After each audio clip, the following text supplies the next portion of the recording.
Sí, sí. Genial, bueno, empezamos entonces.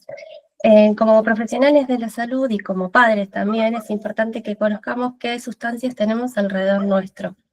Dentro de estas sustancias tenemos a las plantas, que mucha gente no le presta atención. Por suerte, la mayoría de las intoxicaciones con plantas no reciben mayor importancia, o sea, mayor gravedad, pero hay algunas particulares que sí, que son algunas de las que vamos a mencionar más adelante.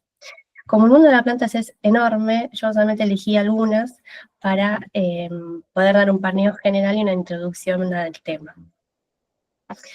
Entonces, nosotros como humanos tenemos una relación con las plantas que viene desde hace muchísimos años y que abarca un montón de cosas. Por ejemplo, nos son fuente de alimento, ¿sí? No solo para nosotros, sino también para los animales con los que nos alimentamos. Los troncos, las hojas, las ramas de las plantas nos dieron refugio, nos siguen dando refugio y energía. Vienen del proceso de fotosíntesis, utilizan la luz y el dióxido de carbono que nosotros exhalamos para darnos el oxígeno que inhalamos. Fíjense lo importante que es, las plantas nos alimentan, nos dan energía, nos dan oxígeno.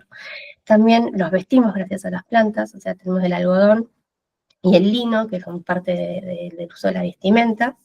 Y también la medicina, el hombre en la medicina encontró un montón de principios activos que le sirvió para tratar diferentes dolencias y actualmente hay un montón de investigaciones al respecto, o sea, se siguen encontrando plantas que tienen propiedades medicinales. Y también otra cosa que descubrió el hombre es que algunas plantas tienen propiedades alucinógenas, entonces utilizan esas propiedades como recreación. Esas son las plantas con propiedades alucinógenas, que es otra clase que va del doctor Octavio Bertola, más adelante. Perdón. Entonces, las intoxicaciones por plantas representan un bajo porcentaje dentro de la consulta toxicológica, pero de ese bajo porcentaje, un 85% de las consultas corresponden a los niños menores de 6 años.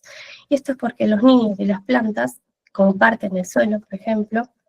Los chicos son exploradores, se llevan todo a la boca y más que nada se llevan cosas que son chiquititas, brillantes y coloridas, que son la mayoría de las frutas que vamos a ver. Los adultos no están exentos de estas intoxicaciones, pero son poco frecuentes. A veces están descritas en alguna bibliografía errores de recolección, o sea, pensando que son bayas comestibles, las comen y son tóxicas. Y también existen de forma intencional intentos de autólisis con plantas y el uso recreativo que mencioné anteriormente. Para empezar a hablar de las plantas y de las propiedades, tenemos que hablar de la variabilidad de los metabolitos que tienen las plantas. Perdón. No es lo mismo una planta que tiene poca edad a una planta que es mayor, ¿sí? Los metabolitos van a ser diferentes, a veces más concentrados, a veces menos concentrados.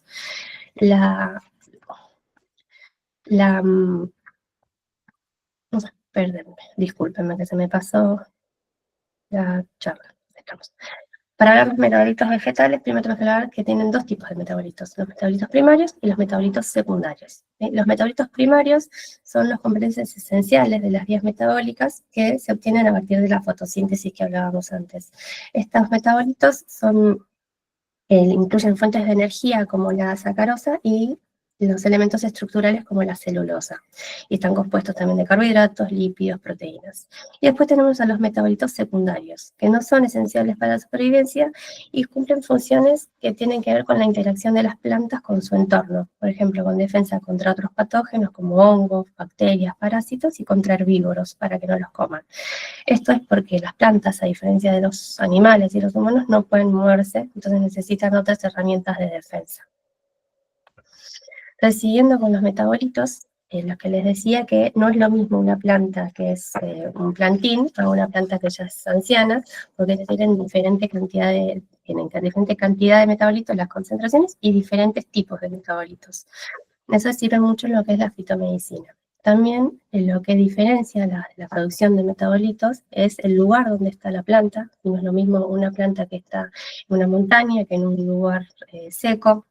La cantidad de lluvia, la cantidad de sol, el viento influyen en la cantidad de metabolitos. Y también lo que diferencia en la cantidad y La localización es en qué parte de la planta vamos a utilizar, ya sea en fitomedicina o en un accidente con una planta. No es lo mismo las raíces que las hojas o los tallos según la planta. Hay plantas que son todas tóxicas, hay plantas que son comestibles los frutos, pero las raíces son tóxicas y así. Voy a nombrar algunos de los metabolitos, que son un montón, como para tener una idea. Vamos a empezar con los alcaloides, que son compuestos nitrogenados, que sirven como elementos disuasorios contra la herbivoría, como hablábamos antes. Tienen estructura similar a la acetilcolina, la noradrenalina y la serotonina, a veces, y favoreciendo la transmisión colinérgica y adrenérgica. Tenemos como ejemplos la nicotina, la morfina y la cocaína. Después tenemos otro grupo que se llaman glucósidos o heterócidos, que son compuestos, una unión de un compuesto glucídico con un compuesto no glucídico. Dentro de estas características tenemos diferentes glucósidos. Las antraquinonas se usan mucho como propiedades laxantes, que son de diferente grado, pero en intoxicaciones pueden generar irritación, inflamación intestinal, dolor abdominal. Dentro de estas está el uso del SEN y de la cáscara sagrada. Después tenemos los glúcidos o los heterócidos cardiotóxicos o cardíacos, que inhiben la bomba sodio-potasio de los miocitos, alteran la contractibilidad y la excitabilidad, y también regulan la conducción eléctrica. Dentro de estos ejemplos, de estos tipos de glucosis, tenemos a la digital, que viene de la dedalera, y la nerina del nerim oleander, que los vamos a ver más adelante. Y después tenemos los compuestos cianogénicos, que son compuestos que tienen algún metabolito que al ser hidrolizados liberan un ácido cianhídrico. Acá tenemos el ejemplo, la anabacina del prunus, que el prunus son los duraznos, por ejemplo. Pero esto no quiere decir que si uno se come una semilla de durazno va a tener cianuro. Son cantidades abundantes. Después están las saponinas, que tienen propiedades tensioactivas y también generan hemólisis, hipoglucemia y alteraciones gastrointestinales. Y los flagónicos, que son antioxidantes, antiplaquetarios y tienen efecto diurético. Las lectinas son proteínas no enzimáticas termosensibles y la ingesta puede provocar la muerte del epitelio gastrointestinal. Como ejemplo tenemos el ricino. También existen las sustancias fotosensibilizantes que generan hipersensibilidad a la luz. Los cristales, que son productos de finales del metabolismo, se almacenan en vacuolas y son irritantes. Hay algunas plantas que vamos a ver que tienen esta característica. Y después los aceites esenciales, que son compuestos volátiles, que tienen diferentes composiciones, como ésteres, aldehídos, alcoholes, que se usan mucho en la medicina, ¿sí? En la aromaterapia, en fitoterapia, pero también tienen efecto tóxico según la dosis. Y tenemos los taninos, que son derivados de polifenoles. Entonces, para clasificar las plantas pueden ser desde una clasificación botánica, una clasificación alfabética, también por tipo de uso y tipo de daño. Acá hice como una mini clasificación entre tipo de uso y tipo de daño, y después la clase la voy a desarrollar con el tipo de daño, porque me parece que es lo más, se abarca mejor las plantas, se entiende un poquito mejor, si no es nombrar una tras otra y uno se mezcla. Entonces, dentro del tipo de uso, tenemos el folclórico, que es la primera de las consultas con plantas, es el primero, es el uso folclórico, la medicina folclórica. Después el ornamental, alimentario, industrial y alucinógeno. Y después tenemos por el tipo de daño, que es del órgano blanco que vamos a tratar, que es hepatotóxico, irritativo, neurotóxico, cardiotóxico, nefrotóxico y gastrointestinal. Como habíamos dicho que la primera causa de las consultas por intoxicación con plantas son las intoxicaciones folclóricas, vamos a hacer como un breve paréntesis de este tema. Entonces, el uso más difundido en la cultura es como medicación folclórica, que está determinado por la disponibilidad de la planta, las culturas del pueblo y el traspaso de información que se da a través de generaciones. Que a veces este traspaso de información es impreciso y es ahí cuando se dan las intoxicaciones por medicación folclórica. Después, en cuanto a la identificación del ejemplar, a veces es difícil porque las personas traen su nombre popular, que a veces está en su propio idioma, entonces no nos es fácil identificar la planta con la que tenemos el problema. Entonces sería mucho más sencillo cuando traen el ejemplar, pero eso no es frecuente, ¿sí? Después, lo que había mencionado anteriormente es que la mayoría de estas intoxicaciones no son graves y requieren solo tratamiento sintomático, aunque algunas tienen mayor gravedad, ya sea por la planta, o sea por la característica de la planta, por la edad del paciente o por la patología previa, que es la que se quiso tratar con esta medicación folclórica. Y por último, en este tema, quería recordarles que existe una falsa creencia de que los productos a base de plantas o derivados de las plantas no son inocuos solamente porque es de origen vegetal. Pero como toda sustancia, aplica la premisa de Paracelso, que es la dosis hacia el veneno. Entonces, empezando con las plantas, vamos a empezar con las cardiotóxicas. Hice como un resumen chiquitito de algunas plantas cardiotóxicas para tener una idea.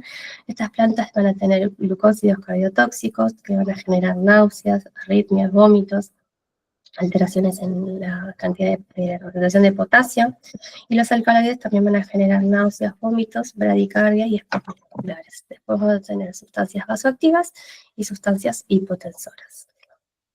Por lo general, el tratamiento son medidas de rescate y en algunas plantas vamos a tener un tratamiento específico que en algunas localidades no se consigue y es un tratamiento bastante caro. Bueno, para empezar, tenemos a la digitalis purpúrea o dedalera, que es como la estrella de las plantas cardiotóxicas. Se encuentra en zonas montañosas, hay algunas variedades que se usan en jardinería, pero las que tienen los componentes son de otra localización. Van a tener estas plantas dos componentes principales, que es la digitoxina y la digitalina, que son glucósidos cardiotóxicos y alcaloides respectivamente, que van a generar arritmias e hiperpotasemia. También estas plantas por estímulo vagal van a generar bradicardia, arritmias y también hiperpotasemia. El tratamiento, como dije previamente, es asintomático, pero este tiene un antídoto que es el fragmento Fab antidigoxina. Entonces podría utilizarse en caso de intoxicación. Otra planta, esta es muy conocida y está en todos lados, es una planta ornamental. Si notan en la clase yo les puse unas plantitas al lado de los nombres, esta sería porque es una planta ornamental, para que la tengamos presente, ¿sí? También como la tebetia peruviana que tiene la plantita. Cuando son folclóricas le puse un tecito y cuando son alimentarias un cuchillo y un tenedor. Entonces, el Nerium oleander o adelfa o laurel de jardín es una planta que se usa muchísimo en los jardines y en la calle. Tiene unas hojitas muy alargadas, duras, y las flores pueden ir desde rosa, naranja, amarillo, rojo. Lo que tiene el Nerium oleander son características similares a las digitalis. Tienen un componente que se llama nerina, y también podría tratarse se trata de forma sintomática y podría llegar a tratarse con el fragmento Fab antidioxina. El Nerium lo que hace también, tiene tres tipos de síndromes. Tiene un síndrome digestivo, un neurológico y el cardiológico, que es el que predomina. Después les puse a la Convallaria majalis, ¿sí? O lirio del valle, que va a tener las características similares a las dioxina, y sus tóxicos se llaman Convallaria toxina, también tiene saponinas. La tebetia peruviana o Tadefa amarilla o campanilla amarilla es muy similar al Nerium oleander, también se utiliza mucho en jardines y en la vía pública. Y entre otras cosas, la tebetina A. Otra de las plantas que se utiliza tanto de forma ornamental, también crece como maleza en la vía pública y se usa en medicina folclórica, es la Nicotiana glauca, justamente conocida como palam palam. Se usa en forma tópica para tratar diferentes dolencias y está descrito su uso bioral. Puede generar hipotonía, temblores, aumento de frecuencia cardíaca y parálisis de los músculos respiratorios. Tiene componente que se llama anagacina, ¿sí? Que es un componente alcaloide similar a la nicotina. Después les puse algo que usamos frecuentemente, que es el ajo, ¿sí? Allium sativum, que tiene algina. El consumo abundante de ajo, ya sería una cabeza entera de una persona, puede generar náuseas, vómitos y también puede generar hipotensión. Leyendo y buscando plantas que estén interesantes para la clase, encontré que no acordaba la azalea, que es una planta de uso completamente ornamental, no tiene uso medicinal, pero existe una enfermedad que se llama enfermedad de la miel loca, o intoxicación de la miel loca, que se produce cuando, cuando consumimos miel producida con el néctar de estas flores. Esto se debe a que tiene grallanotoxinas, ¿sí? Que generan bradicardia, hipotensión, parestesias bucales, debilidad y molestias digestivas. Este es solo como para que sepan que existe. Y después el último de las plantas cardiotóxicas que voy a mencionar es el aconitum, que es el acónito o matalobos, que tampoco lo tenemos acá en Argentina, que es una planta es una planta europea. Lo que genera es una inhibición de la recaptación de noradrenalina y un aumento de la permeabilidad del sodio. Genera arritmias, hipotensión y parestesias en extremidades.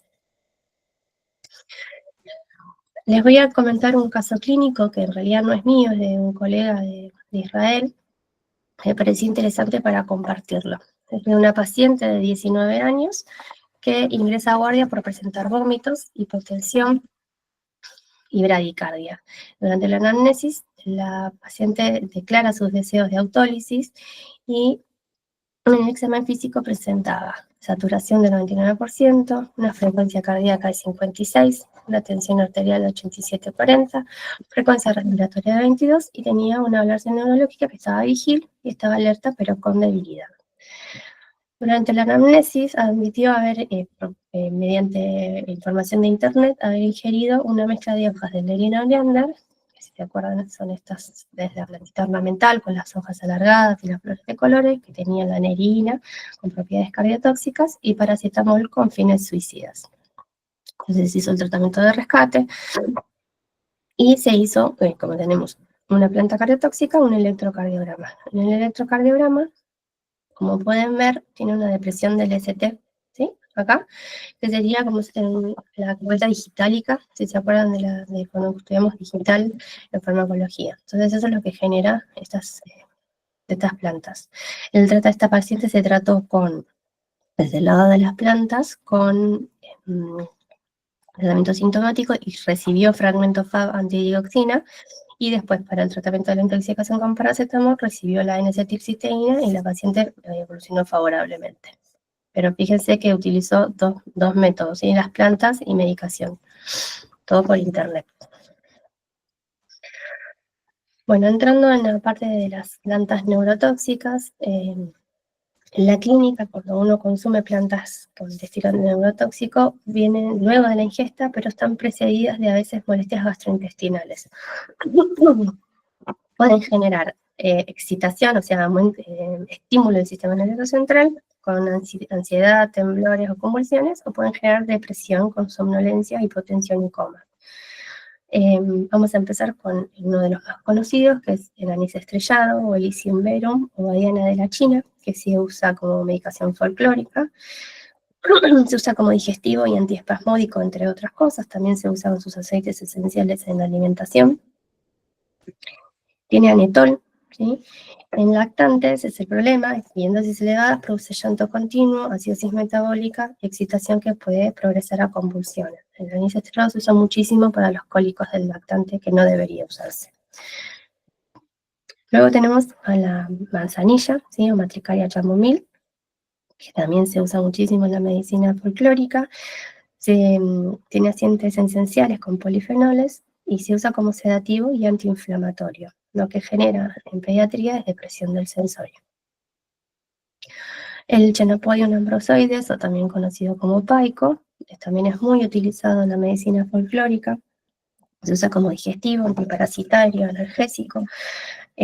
Sí, porque dentro de los componentes que se encuentran, tiene un montón, pero algunos son el ascaridol, el salicilato de metilio, el ácido salicílico, entre otros. Entonces lo que vamos a tener son náuseas, vómitos, diarrea, acidosis metabólica, depresión del sensorio, convulsiones, y podemos llegar a tener una intoxicación salicílica. Entonces el tratamiento va a estar enfocado en el sintomático, y a veces, según el valor de ácido salicílico, podemos tener que hacer el tratamiento específico. El paraíso, o Melia cedarache, es un árbol importado, de hace muchísimos años acá en Argentina. Es un árbol que florece en primavera con unas florcitas violetas, pero tiene esos frutos, ¿sí? Los frutos son verdes y después progresan a marrones y se arrugan chiquititos. Se usan, en mi época se usaban para jugar y se llamaban venenitos, ahora no sé cómo les dicen.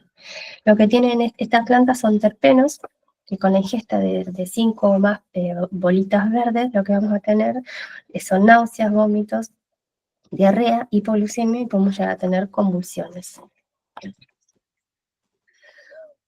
Y otras plantas neurotóxicas que vamos a encontrar es, por ejemplo, el Solanum argentinum, que se encuentra, es una maleza, y se encuentra en la calle. También están, si leemos bibliografía de otros países, se van a referir como Solanum nigrum, hierba mora o tomatillo del diablo, ¿sí? Tienen solaninas, ¿sí? Pues el solanum es un grupo alcaloide similar a la atropina. También tiene saponinas. La ingesta de varios de los frutitos verdes, estos están maduros, los violetas, pero tienen frutos verdes, van a generar taquicardia, midriasis, piel seca y convulsiones. Como habíamos dicho previamente, el Nerium tenía 3 tipos de síndromes: el síndrome digestivo, el síndrome cardiotóxico y el síndrome neurotóxico. Lo que va a hacer, va a tener, un paciente puede llegar a tener astenia, ataxia, taquicardia, temblor distal y midriasis. Otra de las plantas que se utilizan en la medicación folclórica, pero que también es una maleza y que se encuentra en la vía pública, se puede encontrar en cualquier baldío, es el Solanum cincimbrifolium, que también se llama espina colorada o tutia. ¿Sí? Esta planta se utiliza en la medicina folclórica para los cólicos y las afecciones hepáticas. De esta planta se utiliza la raíz. ¿Sí? Para la parte folclórica se utiliza la raíz. Entonces, como veíamos antes, la raíz de esta planta puede ser beneficiosa, pero si consumimos otra parte, no. En algunas culturas la fruta roja esta se consume también. Entonces serían las frutas verdes o el resto de la planta sería tóxica para el consumo. También tiene solanina, si se fijan el nombre, ese es un solanum. Lo que va a producir la ingesta de los frutos verdes es hipertermia, cefalea, depresión del sistema nervioso central, debilidad muscular y convulsiones. La Brunfelsia australis es una planta ornamental, se encuentra en todos lados. De hecho, en el hospital en Gutiérrez hay una en un pasillo, es gigante. Tienen los frutos de esta planta, que es un arbusto gigante que está lleno de flores de diferentes tonalidades de violeta, pero tiene frutos, ¿sí? Entonces los frutos verdes lo que van a hacer es náuseas, vómitos, excitabilidad, temblores, alucinaciones y convulsiones. Tienen una gran concentración de alcaloides tropánicos, los frutos. Pasando a las plantas con alteraciones gastrointestinales, tenemos algunas que son muy conocidas, ¿sí? Como el ricino, la papa, el abrus. El ricino es otra maleza que se encuentra en todos lados, sobre todo en baldíos o en el terreno que rodea las vías de los trenes, ¿sí? Que tienen, es una planta bastante grande, que tiene unas hojas palmeadas, como ven acá en la foto, y tiene los frutos, que son bolitas que tienen como pintecitos. Adentro de esas bolitas, cuando se abren, encuentran las semillas, que son estas semillas que tienen forma como, color como fuera tigrado, ¿sí? La importancia del ricino es que no debe romperse la cutícula de la semilla, porque una vez que se rompe la cutícula de la semilla, se libera la ricina, que era la toxoalbúmina, que inhibe la síntesis proteica y genera la toxicidad. ¿Por qué les puse el ricino? Primero porque se encuentra en todos lados, y segundo porque también se hacen collares con semillitas de ricino. Entonces, si uno hace collares con las semillas de ricino, ya la cutícula, al perforarlas para hacer los collares, va a estar comprometida. El ricino también se usa en la medicina, ¿sí? En la cosmética, se usa el aceite de ricino. Anteriormente se llamaba aceite de castor y se usaba como laxante. Eso ya no tiene mucha utilidad, pero sí el aceite de ricino se usa para fortalecer el pelo, se usa mucho el aceite de ricino para las pestañas en cosmética. Pero tiene una particularidad, porque el aceite se extrae de las semillas, pero se extrae con una prensión en caliente. Entonces, al ser termosensible, la ricina se inactiva y ya deja de ser tóxica. Entonces, la importancia del ricino es que no se deben consumir las semillas. Leyendo también encontré algunos casos reportados de personas adultas que masticaron ricino con fines laxantes pensando en el aceite de castor que les mencioné antes, pero bueno, al masticar estas semillas generan la toxicidad.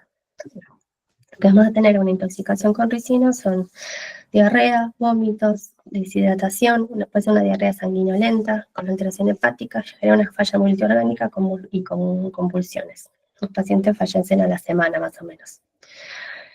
El paico, que ya lo habíamos mencionado, también tiene propiedades gastrointestinales.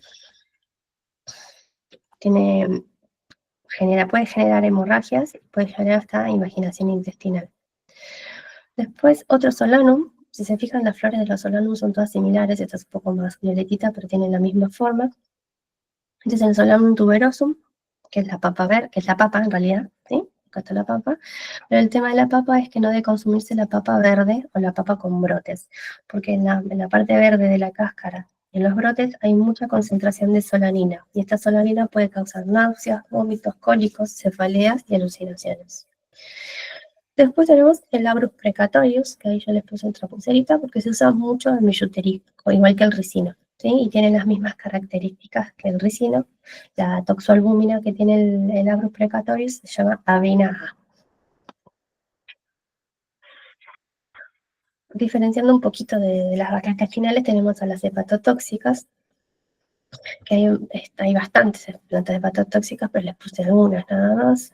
La lantana camara es un arbusto que se encuentra de forma ornamental en un montón de casas, en la vía pública, se usa como separador de casa, como las ligustrinas.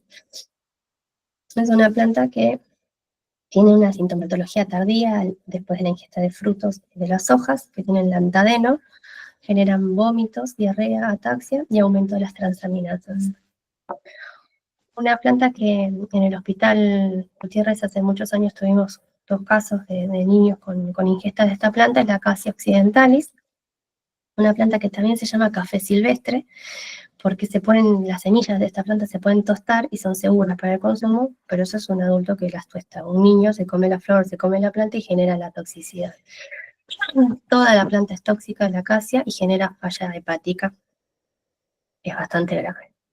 Y después les puse el heliotropo, que es el heliotropo, y el senecio. Estas 2 plantas tienen descriptas usos dentro de la medicina, pero tienen un margen terapéutico muy, muy estrecho. Entonces no hay muchas investigaciones al respecto. Tienen alcaloides pirrolicidínicos, ¿sí? Que lo que generan son necrosis centrolobulillar y un síndrome veno-oclusivo. Entonces no son muy utilizadas, pero existe el uso, está descrito. Dentro de las plantas nefrotóxicas, la generalidad de las plantas nefrotóxicas es que generan una falla que es mayormente prerrenal, ¿sí? Y a veces tienen alteraciones específicas en el riñón. El colchicum amponiale o cólquico, ¿sí? En realidad le puse el tecito, pero en realidad no se usa medicina folclórica, pero es lo más frecuente, pero de esta planta se extrae la colchicina, ¿sí? Que es el antimitótico. Produce vómitos, diarrea sanguinolenta, deshidratación, hipotensión, falla renal, con rabdomiólisis y necrosis tubular aguda. Las ramitas que están al lado, estas son las glicirrina glauca, que es el regaliz, ¿sí? Porque lo conocen más como regaliz. Se usa en la medicina folclórica para tratar problemas respiratorios, digestivos o cutáneos, y también se usa como aromatizante y endulzante en algunas preparaciones alimenticias. Esta planta tiene glicirrina, que favorece la retención de sodio y de agua y la pérdida de potasio. La Alternanthera purgens es una planta de utilización folclórica, se usa como diurético, se llama también yerba de pollo, por ahí la conocen así. Lo que genera estas plantas son una deshidratación severa, la presencia de tullonas que tienen en sus plantitas, en su componente, pueden producir convulsiones en los niños. Al lado de la yerba de pollo tenemos al ruibarbo, que el ruibarbo es una planta comestible, ¿sí? Pero tiene que ser preparada de forma correcta. Se comen los tallos hervidos y ahí no genera toxicidad. En el caso de que se comieran las hojas, sobre todo crudas, lo que va a generar es irritación, porque tienen cristales de oxalato de calcio. ¿Sí? Estos cristales de oxalato de calcio se van a depositar en el parénquima renal y van a producir también hipocalcemia. Acá les quería compartir un caso clínico que leí hace un par de años, que en realidad lo encontré en el diario, ¿sí? Medio amarillista, pero después buscándolo encontré encontré la base. Se los voy a contar muy brevemente, después lo pueden buscar. Es de un paciente de 54 años que tuvo un paro cardiorrespiratorio en la vía pública. Bueno, cuando lo llevan al hospital, se constata que tiene falla multiorgánica, acidosis metabólica y marcada hipocalemia, ¿sí? Es bastante largo, pero resumiéndolo, los médicos se enfocan en la hipocalemia, descartando la pérdida gastrointestinal y patología orgánica en el eje de renina-angiotensina. Y sospechan en una estimulación exógena que genere un exceso de mineralocorticoides, porque tenía aumento del cortisol. Entonces, en la anamnesis dirigida, descubren que el paciente se alimentaba pobremente, o sea, estaba casi desnutrido, y ahí comía muchísimas golosinas. Y dentro de estas, las que tenían regaliz, que es lo que habíamos visto antes, ¿sí? Comía estas golosinas, que son bastante conocidas. Como habíamos hablado, el regaliz tiene ácido gliciltínico, que genera un aumento de cortisol, con la consecuente hipertensión, hipocalemia, alcalosis metabólica, arritmias e insuficiencia renal aguda. Pero la pregunta es, ¿cuánto uno tiene que comer de estas golosinas para tener alteraciones? Este paciente ya está desnutrido, pero la pregunta es, ¿cuánto comió?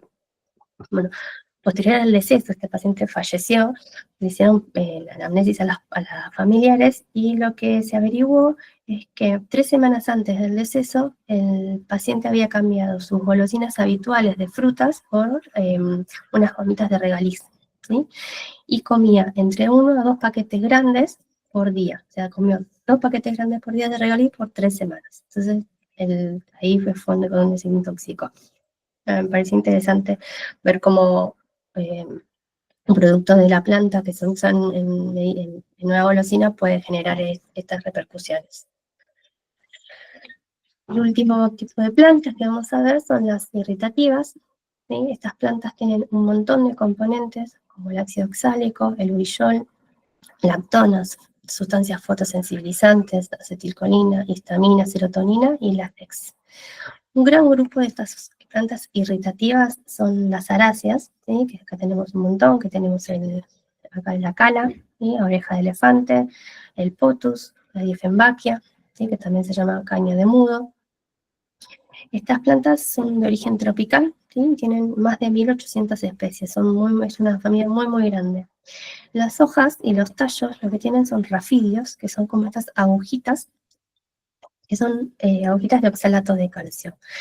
Cuando la mucosa oral, por ejemplo, cuando los pacientes las muerden, entran en contacto con estos rafidios, lo que va a generar es una gran irritación con cialorrea, puede generar edema de labios, de lengua, hasta de glotis. Algunas especies también liberan sustancias con propiedades histaminérgicas y serotoninérgicas, pero la gran mayoría lo que tienen son estos rafidios que son irritantes. Están descritas algunos pacientes que tuvieron hipocalcemia grave con acidosis metabólica, pero es súper infrecuente. Otra de las plantas que tenemos son, por ahí las conocen, el Ligustrum lucidum, es un árbol que está en Capital, hay un montón en la vía pública, ¿sí? Que es un árbol que no es tan grande, pero tiene como unas ramitas que están llenas de estos frutitos violetas, ¿sí? Acá están estos frutitos violetas. Lo que va a generar la ingesta de estos frutitos es una alteración gastrointestinal y el contacto del látex de las hojas y de los frutos puede generar una dermatitis de contacto.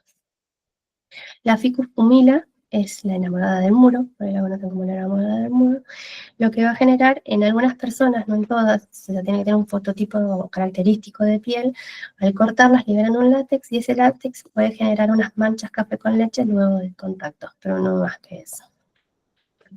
Una planta que se usa mucho en medicina folclórica, o sobre todo ahora, que mañana que va a ser la pachamama, que se usa para la caña con ruda, es pasado mañana,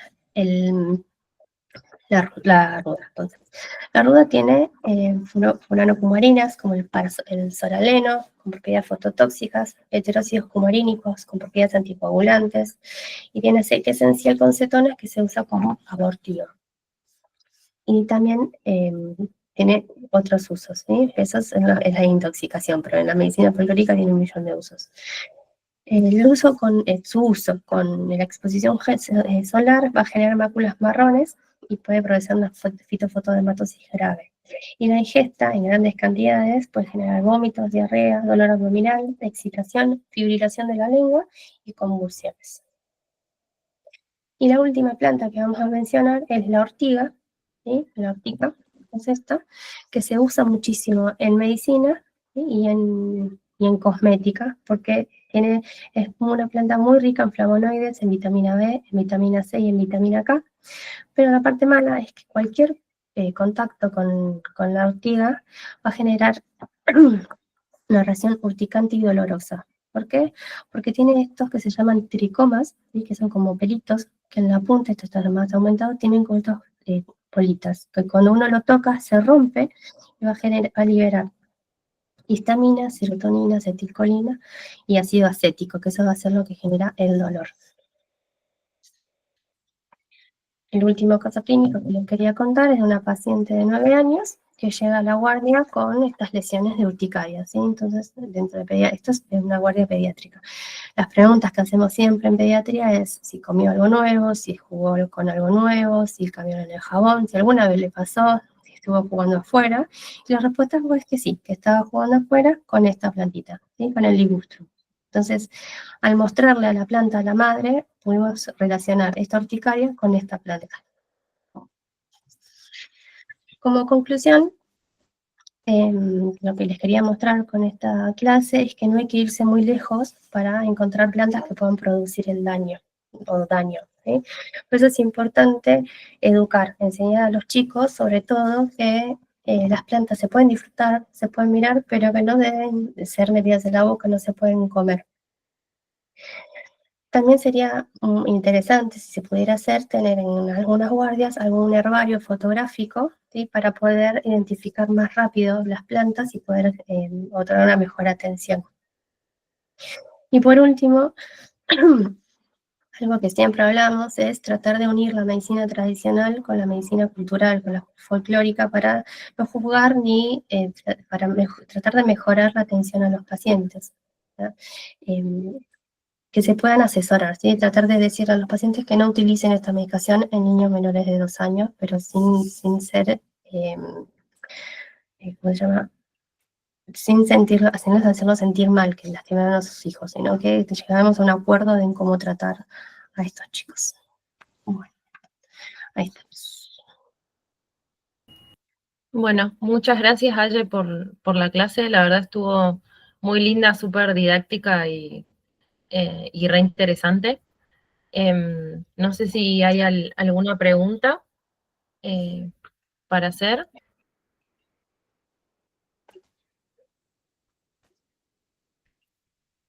Bueno, creo que no hay ninguna pregunta. Es que es un tema muy grande. Es un tema muy grande, hay un montón de plantas y bueno, después hay que ver cada una en particular.